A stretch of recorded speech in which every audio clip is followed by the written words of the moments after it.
Well, good morning, American history class. It's me, it's Dr. Bruce. I hope you're doing okay and that you had a good weekend. Yesterday was Palm Sunday, and I know everyone was probably watching services online or what have you, but I hope you had a good weekend and I hope you're healthy and well. We're going to get right to it, but I just want you to be aware that you need to check your email consistently and look on the Converge page for announcements, and then under course resources where I'm posting these Zoom lectures. So, and I just, another thing as far as the schedule is concerned. Let's see, today is Monday, so Wednesday I will have another Zoom lecture posted regarding the late 50s and 60s. And then there is nothing on the schedule for Friday because it's Good Friday. So I will not be posting another Zoom lecture until our class time on Monday, April 13th. So I just wanted to make sure you guys were aware of that and we were on the same page there. Be up to speed on your film reviews. Some of you have actually completed those already, which is great, and a number of you have at least turned in one. But I have a fair portion who have not done a single film review yet, which means you have 2 to complete over the next few weeks. So just keep that in mind. There are still some options out there, but just remember that you have to make that happen and submit those to me, to my Corbin email via the MS Word attachment, please. Okay, so let's talk a little bit. I wanted to spend some time today kind of making a connection because we're going into the 1960s, and we'll certainly be talking about some domestic issues in the 60s like the civil rights movement and some of the immense change that comes across the course of the American landscape in that decade. A lot of interesting changes. But one key feature of the 1950s and 1960s on actually into the 1970s is the war in Vietnam. And this is typically in the American lexicon, is typically just referred to as the Vietnam War, but just as the screen indicates here, I think it's more accurate to portray it as the Vietnamese-American War because Vietnam in its history has just fought a long list of different nations and kingdoms and people. So the Vietnamese-American War, the Vietnam War, for our country actually begins in the 1950s. And so I wanted to frame that for you and bring us on up to actually 1963 is what I will probably end on today. We'll pick up with the Vietnam War in the 60s and on into the 70s at a later time. First thing I want you to do, here, let me flip my screen forward here for a second. First thing I want you to do is to understand how the Vietnam War is actually like the Korean War before it, which we haven't spent time on really, but your YOP text has. Like Korea, the Vietnam War is to be framed and understood through the international lens of the Cold War. So you are aware of this, you understand the ongoing realities of this competition, this ideological and physical competition between the United States and the Soviet Union. And both of them, of course, have their strategic allies in this scenario. And what we see in the Vietnam War is that the United States, as it's developing its containment policy, which you guys are aware of at this point, the United States is looking at different parts of the world and trying to line up its policy of containing communist advances, totalitarian communist advances in different parts of the world. That is at least the idealistic goal. That, of course, as I just said, helps to explain the Korean War, at least American strategic approaches to the Korean War, and it's very important here. After World War II, I want you to be aware of a couple things. So after World War II, and you know what, I think it'll probably help if I stretch it back and explain a couple things. Going back even further, for just a minute, I want to focus on post-World War I, and then we'll move forward here. After the First World War, during the Paris Peace Conference, before the Versailles Treaty was signed in 1919, a very young Vietnamese patriot who at that time was going by the name Nguyen Ai Quoc. These are very interesting Vietnamese names. I know that if you haven't heard a whole lot of Vietnamese before, it might seem very strange at first, but as with all names, all languages, things become a lot more normalized the more you study them. So this young man who went by the name of Nguyen Ai Quoc at the time, that literally means Witten the Patriot, essentially. Witten is kind of like it's actually a surname, very similar to a very common one in Vietnamese, sort of like in the American West, it might be like someone's surname being Jones or Smith or something. So this young man ventured to Paris and was intent on meeting and speaking with President Woodrow Wilson, because he was very taken in and excited about Wilson's concepts of the League of Nations, the concept of national self-determination, and because the Vietnamese people had been under the thumb of several world powers to that point, including China. They'd been actually ravaged by China for decades. And then the French had come in the late 19th century. So French Indochina was the name of the country under French rule.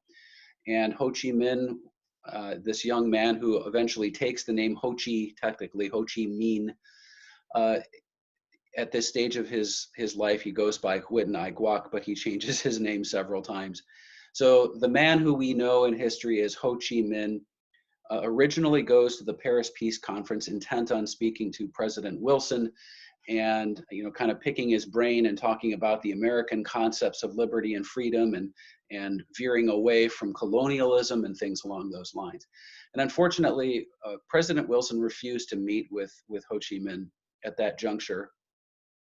And I don't want to over dramatize this. It's unfortunate. I don't think that this is the issue that propels Ho Chi Minh to pursue Vietnamese nationalism fervently. But I do know that it's kind of a missed opportunity as far as the United States having a positive hand in bringing Vietnam out of colonialism and into a free and independent future. That did not happen. And the Western powers, including the United States, did not support the efforts of guys like Ho Chi Minh after World War I, who were intent on attaining their independence at that juncture in time. Fast forward to World War II, we know what happens with the Second World War upon the defeat of the Japanese in 1945. The Japanese during World War II had actually occupied Vietnam and were using it as one of their geopolitical military bases. So when Japan is defeated, there's a brief moment where Vietnam is hoping for this move toward independence. During the course of World War II, there's a group of insurgent guerrillas. Remember, when we say guerrilla insurgents, we're not spelling this like the ape. We're talking about guerrilla warfare. So Guerrilla. So guerrilla insurgents in Vietnam that were known as the Viet Minh. This group of independent freedom fighters, Vietnamese freedom fighters, was supported by both the British and the United States against Japan during World War II. However, when Japan is defeated and they abandon Vietnam, they're forced to leave, Vietnam does not gain its independence. And unfortunately, the French step back into their colony, what they view as their rightful colony, and they re-engage in French colonialism in Vietnam. And unfortunately, the French regime in Vietnam was a brutal regime. Their colonial policies were outlandish, and the humanitarian abuses were certainly widespread. Another piece of this is that the United States had an opportunity to at least pressure the French to consider a swift move toward independence in Vietnam, and that did not happen. Instead, the United States stepped aside and allowed the French to re-engage in colonialism. And because the French had been so, hard-pressed financially because of the Second World War, in the wake of that environment, the French were actually reliant upon financial or economic support from the United States to re-engage in Vietnam. And even by 1950, so 4 or 5 years after the Second World War is concluded and the French are still there, the United States is already beginning to bankroll the French colonial effort in Vietnam. So that is all important background for us. Which brings us to the Franco-Vietnamese War. So as you might expect, when the French come back into Vietnam in 1945, the Vietnamese rebels, the insurgents, the nationalists in Vietnam who had been hoping that at the end of the war, the move toward independence might actually take place. They were obviously very, very upset and angered by the fact that the French stepped back into their country and reorganized their colonial efforts. And a war broke out. Not a big surprise, to be honest with you, right? So we've certainly seen this happen. We've talked about other geopolitical conflicts in other parts of the world already involving the United States. And here we have a very important situation that paves the way for American involvement in Vietnam. So you see here, the screen says the Franco-Vietnamese War from 1946 through 1954. And this is it degenerates very quickly into a brutal war of rebellion and Vietnamese insurgent forces that are infiltrating the French government facilities and trying to destabilize the French rule in their country. And as you can see, the years span from 46 through 54, so an 8-year-long period. And yet the temptation perhaps would be to assume that this is just something that involves France and Vietnam. And the reality is far different. As I said, by 1950, in fact, the American strategic function here is that we are not only bankrolling much of the French colonial effort in Vietnam, we have actually already begun to send quote unquote military advisors, which means a lot of strategic commanders, there are several very high level OSS, CIA individuals on site there. I'll talk about one of those men in a minute. And there are also some covert ops forces that are trained by Americans. So French forces that are trained and helped by American commanders in understanding discretionary guerrilla warfare. So that is already happening in Vietnam by around 1950. This process is stepped up in 1952 and 1953 when the French are clearly beginning to suffer the strain of this particular war, and the Vietnamese insurgents are having more and more success. One of the men that I wanted to mention to you, so one of the American espionage or intelligence agents that's on site is actually a guy named Edward Lansdale. And I want to mention him because there's a very important book that is written by Graham Greene. Graham Greene is a famous British novelist, actually. There were a lot of international personnel on hand in Saigon during this era. So French, Vietnamese, Americans, British, there are a lot of different nationalities in Saigon itself. And Graham Greene, the novelist, had actually spent some time in Saigon in the late 40s and up to about 1950 or 51. And his novel, The Quiet American, is obviously fiction, but it is at least in part based on realities that he himself witnessed when he was there. He also had some connections to the British intelligence service, and so he relied on some of those things to write his novel. And one of the characters in his novel, a man by the name of Alden Pyle, we discover in the course of the story that he wrote that Pyle, who claims that he is a physician that is helping to prepare to vaccinate the Vietnamese people, and they're kind of overseeing an effort to make the country a much more harmonious place, that the United States presence there is totally benign and has nothing to do with a military strategic effort. This Alden Pyle character, we discover, is actually lying about that, and he is in fact a member of what was once known as the Office of Strategic Security, or the wartime OSS, and in 1947 becomes known as the Central Intelligence Agency. And he is actually conducting American operations in Vietnam and preparing that country for a shift away from kind of a French organization of colonialism, and wants the United States to have a distinct presence in that part of the world. And it was released as a novel, as I just mentioned, and the readership was huge. It was actually his most popular novel to date. In later years, we discover that Graham Greene's character, Alden Pyle, is in fact based on this Edward Lansdale character, this Edward Lansdale man, okay, really an actual guy. And Lansdale was stationed in Vietnam beginning in 1952, and he begins this investigation essentially into the French capacity to continue the war.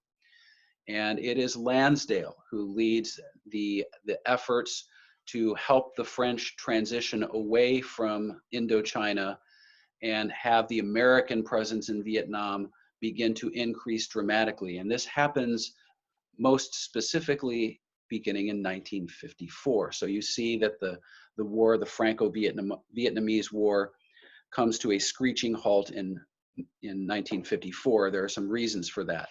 So I want to talk real briefly about the siege at Dien Bien Phu, which is a name that does not roll off the tongue very easily. So if you have difficulty pronouncing that one, that's okay. It takes a little time, I suppose.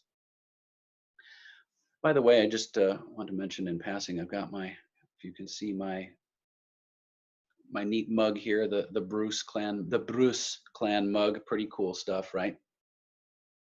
You see that? Yep, there we go.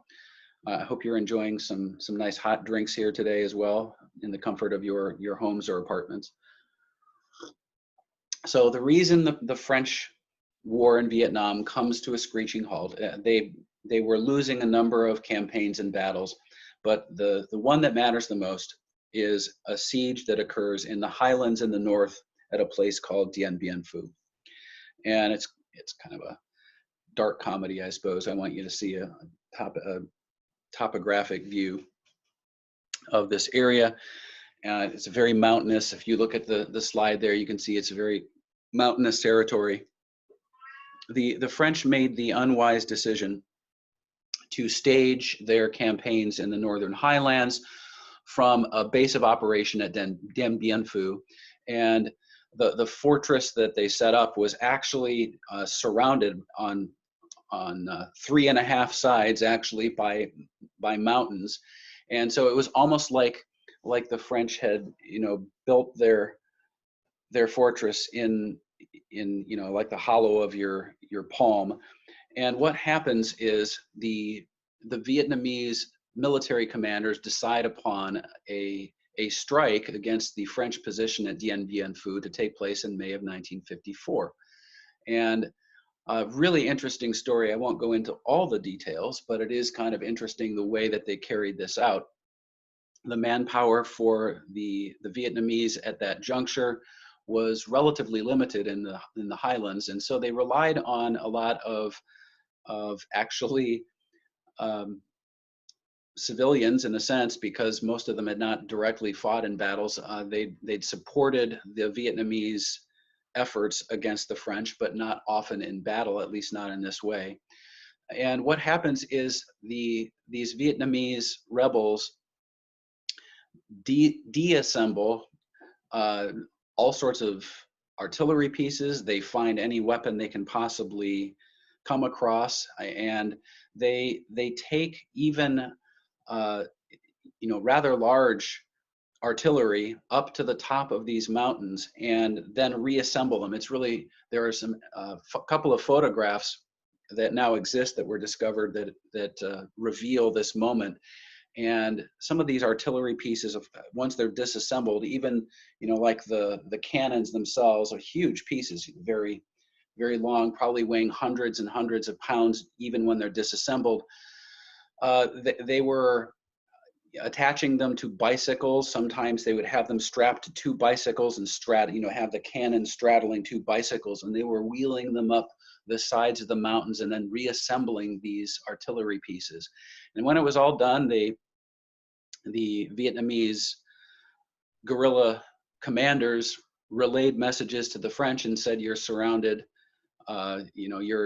You're going to be pounded to dust unless you surrender your position." And the French refused to do that, thinking that this was a bluff, and the Vietnamese just rained hellfire down upon them for days and days in this siege at Dien Bien Phu, until ultimately the French did surrender.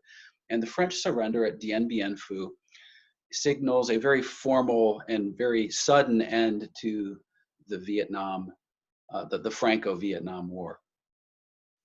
And here is this transition point. So 1954 is the crucial transition. You see here on the slide, I have US counterinsurgency in Vietnam. So here we have a slide. I actually included Edward Lansdale in the lower left section of this slide. And here's where we have to kind of understand what the United States begins to do in Vietnam. An international treaty takes place, and what it does is it makes a couple of declarations. This takes place in Geneva, actually, and the Geneva Declarations regarding Vietnam in 1954 stipulate that for a temporary period of time, Vietnam will be cut in half, divided at the parallel, divided at the 58th parallel, and that they will allow free movement of their populations between North and South during a 2 or 3 year period. Actually, it's almost exactly about a 26-month period. So just over 2 years between 1954 and 1956. And then the Geneva Accords stipulate that Vietnam will hold free elections throughout the country, and that the country will not be permanently divided, but just there will be this time for movement. Now, the reason for that is this. There were more people living in the South that were interested in possible alliance with countries like the United States. They weren't sure, but there seemed to be more people prepared to either who were already living in the South or who were prepared to migrate from the North to the South, who were at least partially or significantly favorable toward the United States, believing the United States as this beacon of independence and freedom would be an ally that would lead Vietnam toward independence.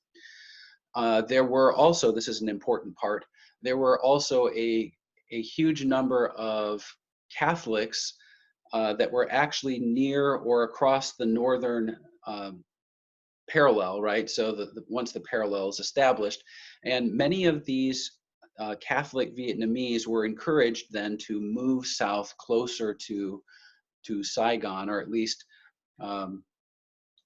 partially closer to Saigon, so that these Catholic Vietnamese could be valuable support networks for the government, especially because the assumption was, the hope was, that the government was going to be moving toward a more democratic orientation. So the United States and some of its Western allies are making some ill-fated decisions, and they're assuming some things that are really stupid here. first and foremost, their assumption is that all the Vietnamese people will be interested in establishing, especially those nearer the south, they'll be interested in establishing a free, democratic, organized government, that it's going to be a Western model of democracy. The failure here comes in 1954, when the quick realization is that the individual who has garnered far and away the most support in all of Vietnam, and now he doesn't have complete support, but if you're looking at a majority of civilians in Vietnam, there is clearly a large favorable attachment between the Vietnamese people and Ho Chi Minh. And so what happens here, what moves this forward, is that Ho Chi Minh has declared that his geopolitical loyalties lie with, at least in part, with the Soviet Union and with China. And he has decided, because he's moved away from his interest in American Western democracy like the United States, and he feels that communism is actually the tool that he can use at this time to move his country toward independence at long last. And Ho Chi Minh is revered by many, not all, but many in Vietnam at the time. And so, in the lens of through the lens of the Cold War, the United States and NATO allies, actually there's another organization that comes to play here. It's called SEATO, or the Southeast Asia Treaty Organization. It's sort of like an extension of NATO in that part of the world. And the decision is made that the United States simply cannot stand by and allow a communist ruler to seize control of Vietnam, regardless of the fact that it would be through free and open elections.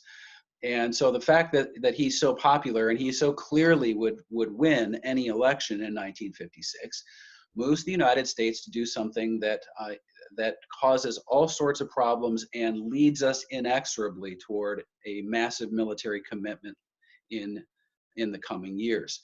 The United States essentially decides to forget about the Geneva Accords and decide that the division between North and South in Vietnam will be a permanent one, and that the United States will establish a free, democratic Vietnam in the South, and that this southern Vietnam, that South Vietnam, will then exist as a bastion, a fortress against the advance of communism in that part of the world. This is, as I've just indicated, a fateful move. The United States instead here is going to try to do something that we have never done well previously, but certainly from this point moving forward, and that is something called nation building. Where the United States is not on site simply to oversee some sort of a transitional period and then get out of the country, but is rather trying to formulate an entirely new country that it kind of exists as the benefactor for, very much like a puppet master. And that is exactly the phrase I want to use here. You'll see the photo in the upper right-hand corner of this slide. You have President Eisenhower shaking hands with a Vietnamese man, and this man's name is Ngo Dinh Diem. That's spelled D-I-E-N. It's kind of, there's a Z sound to that one. Ngo Dinh Diem. Diem was a pal of Western democracy. He was Catholic. He actually had been educated in the United States. His wife was also Catholic. This whole connection to even though it was Catholic Christianity, it was still Christianity. A respect for Western democracy certainly seemed to be favorable, and all the rest. He seemed like an ideal guy to install as the new leader of South Vietnam in 1954. What the United States discovered once his installation took place, however, is that he was a very difficult guy to handle and not always willing to take the suggestions, which probably should have been better termed as orders, from his U.S. political and military superiors. And so there's this very tense relationship between the United States and their chosen leader in South Vietnam. The other part of this that I think you need to know is that Diem was actually a pretty nasty guy in many respects. And one of the reasons is this: Diem was, I would label him as an elitist. Something in that part of the world he would have been regarded as part of a class called the Mandarin class. So a very political and economic elite in that part of the world. Now, why this is important is because Diem is not nearly as concerned with the peasantry in Vietnam. He's not nearly as concerned with, and by the way, the peasantry in Vietnam in the 1950s and 60s was extensive, whether we're talking about the southern sector or the north. And so you have this elite Western trained Catholic Christian man who's now installed as the leader in South Vietnam. He also makes decisions that are not only going to dismiss many of the realities of life for the peasantry in Vietnam, he also, because of his attachment to his understanding anyway of Catholic Christianity, Diem decides to make life horrific for many of the Buddhist groups that lived in Vietnam at the time. And the lower right-hand corner of the slide, you see one of the more famous photographs of the era. A Western journalist actually took this famous picture. There are a couple of Buddhist groups living in or near Saigon at the time that came under extreme scrutiny and were either imprisoned or they were forced to leave South Vietnam and either go to the north or leave the entire country. So Diem's government's policies put these things in play that were just horrific. And here you see this photograph taken by a Western journalist in 1963, in which a Buddhist monk leaves his monastery, walks into the middle of a street in Saigon, pours gasoline all over himself, and lights the match. And this is called immolation. And so he's committed self-immolation in the street as a protest, as a very visible protest against Diem's American-backed government in Saigon. And it's, you know, if it was just one incident, if that was the lone incident, maybe it wouldn't have seemed all that significant. The problem is that although there aren't, you know, hundreds of Buddhist monks committing self-immolation, the backlash against Diem's government begins to increase by 1959 and 1960. Edward Lansdale, as we've already talked about him a little bit, he is overseeing efforts here and trying to deal from 1954 through 1958. Actually, he is trying to oversee Diem's military arrangements in Vietnam and to train these forces. The reality is that from 54 through 63, although the world doesn't take much note of it, there are counterinsurgency efforts, which is to say military and economic and political efforts taking place here. So you see the upper left corner of this slide, we're talking about counterinsurgency, which is a many-fold effort in Vietnam. So it involves, as I said, politics, economics, and warfare at the same time.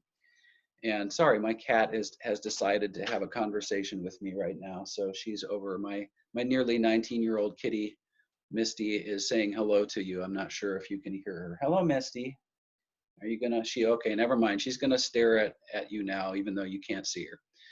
So political, economic, and military efforts are being made. Obviously, Diem's government exists as the political component of this counterinsurgency to push back against communism in that part of the world. Backing that with economic vitality is part of this effort, and security, as you see in the left there, is involving you know, police in the cities and some in the countryside as well, but also military training to go out and try to find the communist insurgents as they exist and to drive them away from South Vietnam. So that is the ongoing effort, and it has been taking place. The wild card continues to be, throughout this entire period, the wild card continues to be Diem himself. He and his brother, in particular, several of his cousins, are often resisting American strategic suggestions, and even in some cases just ignoring some of the military initiatives that have been brought to bear. I tell you this because the relationship becomes very strained by 1961 and into 1962. There are several conferences where Diem is brought where the United States officials try to bring Diem around. So by 1961, of course, the new president is John F. Kennedy, something I should mention in passing. And so the Kennedy administration really, in fact, enhances much of what the Eisenhower administration had done in Vietnam to this point. They're not thinking about abandoning South Vietnam. They're actually going to step up their efforts. And so early on in his presidency, John F. Kennedy decides that, really, this situation may involve a change of leadership, but they haven't made that final decision. They're just kind of trying to figure out if Diem is going to be willing to come around and they can leave him in place as the installed president of South Vietnam, or if there's going to be a change. So this all comes to a head ultimately in 1963. In fact, it ends up happening in November of 63. Let me just remind you. So November of 1963 is a momentous month in American history. You should be reminded that on November the 22nd, John F. Kennedy is assassinated by Lee Harvey Oswald in Dallas, Texas, during a state visit there. So that's the 22nd of November. November the 1st, just a few weeks earlier, ends up being a very important time period as well, and a very important day as well. And here's how this all kind of, happens, what leads up to these moments.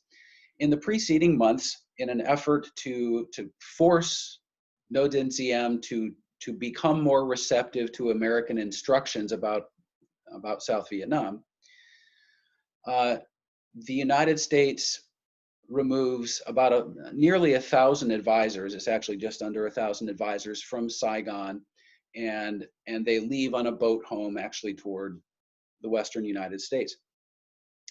And this isn't just in passing. There's a film by Oliver Stone, which is a very well done and entertaining film, but I would caution you against using Hollywood films as if they were scholarly historical documentaries.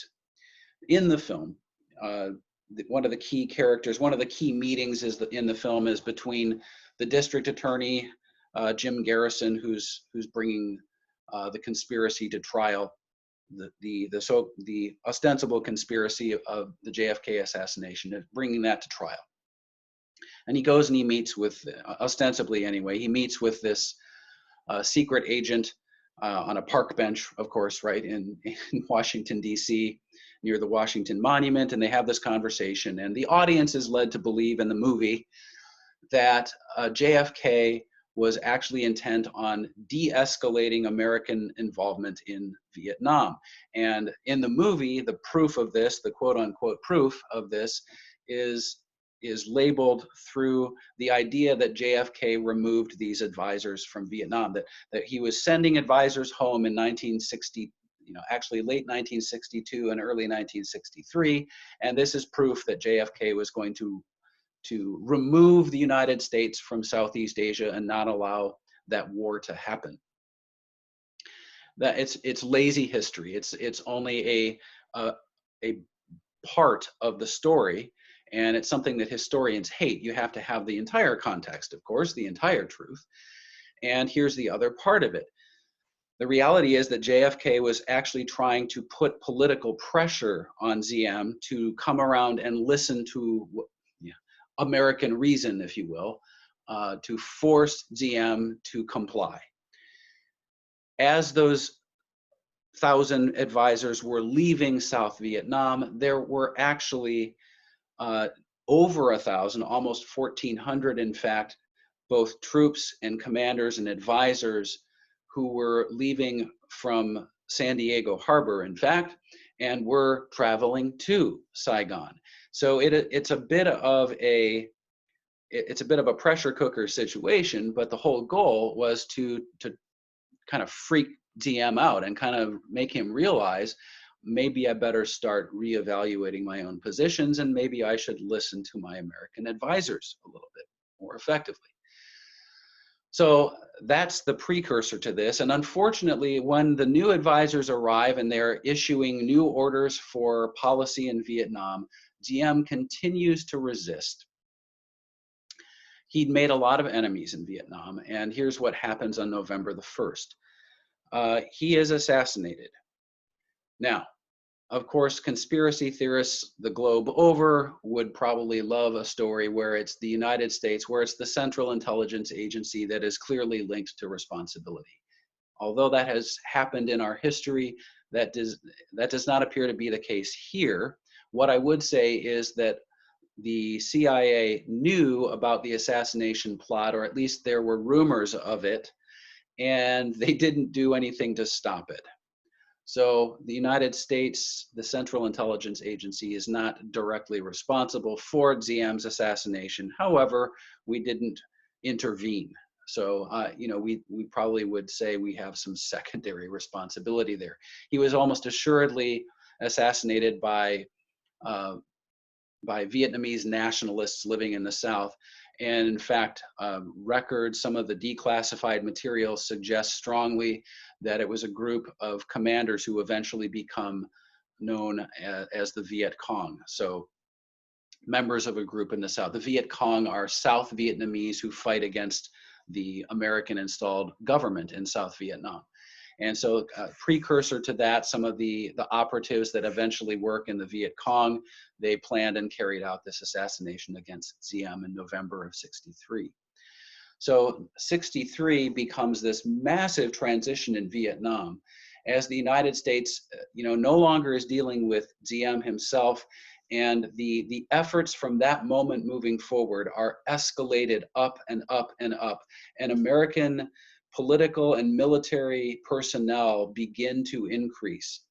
And as I will talk about in a different lecture, that escalation really takes off in 1964 and '65 following an event called the Gulf of Tonkin incident, which I'm not going to talk about today. But these are the foundations for a war, a very long-standing and difficult war in Vietnam that the United States becomes involved in. And oftentimes the era of the late 50s on through the 60s and into the 70s, often for Americans, this is referenced as the Vietnam era, which is why I think it's really important to understand the foundations for this particular conflict. Okay, guys and gals, so that's it for me today. That's what we're going to finish with. When we come back on Wednesday, I will be posting, Wednesday the 8th of April, I will be posting my next Zoom lecture. So be looking for that. Stay up on your reading. We're going to be talking about both domestic and foreign issues in the 1960s. Certainly, I have to spend some time talking about John Kennedy. I think he's a pivotal figure in American politics and culture. We're certainly going to be talking about the civil rights movement as it comes to a head and comes to fruition with some key pieces of legislation in 1964 and then 1965. So these are some things we're moving toward and we'll be talking about. So I'm looking forward to those topics. Obviously, if you guys have any questions, feel free to email me. I obviously really wish we were together in person. That would be my strong preference. I think we're doing pretty well. I think from what I can see anyway, what I can tell through my virtual interaction with you guys is that you're plugging along here and doing all right. But obviously, I'm very much anxious for the day when I can be around my students person to person again. I'm hoping that day will come again in the fall. That is our distinct hope. Praying for you. I hope you are all healthy and well, and please be praying for our country and for one another. Please be praying for me and my family. I miss you all, and I hope you're well. Thanks so much. We'll talk to you soon. Bye-bye.